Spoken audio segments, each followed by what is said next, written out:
Baik, kita langsung bahas nomor pertama saja. Nomor 1, isi dari perjanjian Tordesillas antara Spanyol dan Portugis adalah A. Portugis harus meninggalkan wilayah jajahan Spanyol. B. Portugis mengakui kekuasaan Spanyol atas Kepulauan Hindia. C. Spanyol mendapatkan hak atas wilayah jajahan Portugis. D. Spanyol mendapat wilayah timur dunia, Portugis wilayah barat. Atau E. Spanyol mendapat wilayah barat dunia, Portugis wilayah timur. Pembahasannya adalah Perjanjian Tordesillas merupakan kesepakatan antara Spanyol dan Portugis mengenai pembagian dunia ke dalam dua wilayah kekuasaan garis Tordesillas yang disetujui oleh Paus Julius II. Garis Tordesillas membentang dari kutub utara ke kutub selatan melalui Kepulauan Verde di sebelah barat benua Afrika. Atas dasar Perjanjian Tordesillas, Spanyol diberi hak untuk melayani dan menguasai negeri-negeri di sebelah barat. Sedangkan Portugis dapat menguasai negeri-negeri di sebelah timur. Jadi jawabannya yang C. Next ke nomor 2. Isi perjanjian Bungaya antara Sultan Hasanuddin dan VOC adalah A. VOC berhak monopoli perdagangan di Makassar. B. VOC tidak berhak monopoli perdagangan di Makassar. C. Pangeran Hasanuddin berhak monopoli perdagangan di Makassar.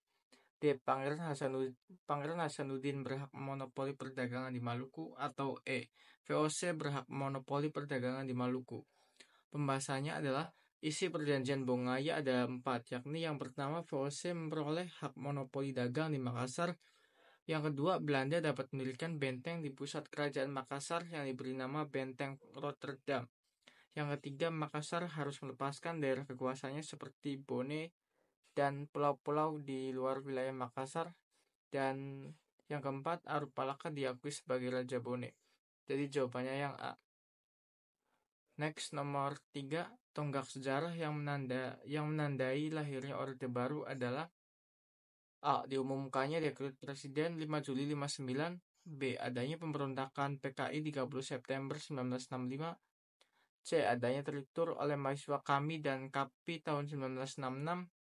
D. Keluarnya TAP MPRS nomor XXV-MPRS-1966 tentang pembubaran PKI. Atau E. Keluarnya Supersemar atau Surat Perintah 11 Maret 1966.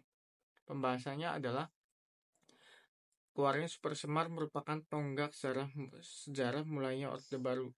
Jadi jawabannya adalah yang E. Next ke nomor 4. Tujuan setiap pelita di Indonesia adalah A. Pemerataan pembangunan dan hasil-hasilnya. B. Pertumbuhan ekonomi yang cukup tinggi. C. Meningkatkan taraf hidup, kecerdasan, dan kesejahteraan rakyat. D. Stabilitas nasional yang sehat. Atau E. Terciptanya keadilan sosial bagi seluruh rakyat Indonesia. Pembahasannya adalah pelita adalah pembangunan 5 tahun, suatu pembangunan berkesinambungan yang bertujuan untuk yang pertama meningkatkan taraf hidup, kecerdasan, dan kesejahteraan rakyat. Yang kedua, meletakkan landasan yang kuat untuk pembangunan berikutnya. Jadi jawabannya yang C. Next ke nomor terakhir, nomor 5. Kemenangan Golkar pada pemilu 97 mempunyai arti bahwa A. Kekalahan yang harus diterima oleh P3. B. Pupuslah perjuangan PDIP untuk menarik suara mayoritas. C. Golkar merupakan partai politik yang besar dan belum terkalahkan. D. Dukungan kembali kepada Soeharto untuk menjabat presiden. Atau E. Pelaksanaan kembali sistem kabinet presidensil.